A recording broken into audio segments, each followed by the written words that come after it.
I do it tight so she can't even stick her hands in there and try to pull things out. Yes, that's a bike lock on the refrigerator, put there to keep the nanny away. Marcela Bracamonte, a young mother from California, decided to hire a live-in nanny to help with her 3 kids.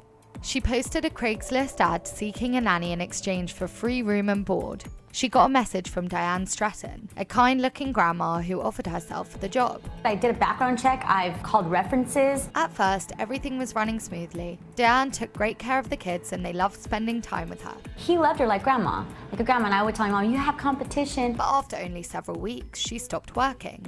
When they noticed she was no longer doing her job, Marcela and her husband tried to fire her, but they ran into an unexpected obstacle.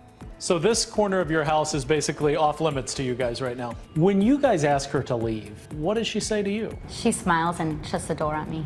Even though she wasn't paying rent, Diane claimed she was their tenant and therefore was entitled to all the legal protection that comes with it. This is now, by court, by law, this is her domain. Even though it's in your house? Even though it's in our house, we can't go in there. They couldn't just kick her out. They had to file a formal eviction.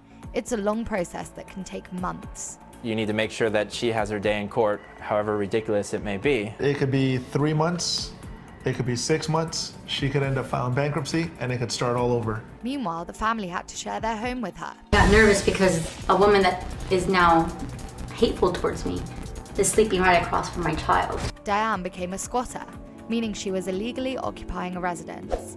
But the California landlord-tenant laws prevented the homeowners from forcing her out. They couldn't even change the locks on the doors. It's an illegal lockout, and we can get sued for $60,000 or maybe even taking our house away from us. I think that she actually spends her day trying to ruin people's lives. Diane rejected those claims. According to her, the family exploited her during the time she worked for them. There, I didn't get lunch breaks, I didn't get coffee breaks, I didn't get any holidays. Basically, I was working 24/7. They were the ones that were trying to exploit me as if I was some poor migrant worker or some from a foreign country. She also claimed she wasn't fired but quit the job. The family then harassed her in order to get her to leave. She sent her 4-year-old son to my door.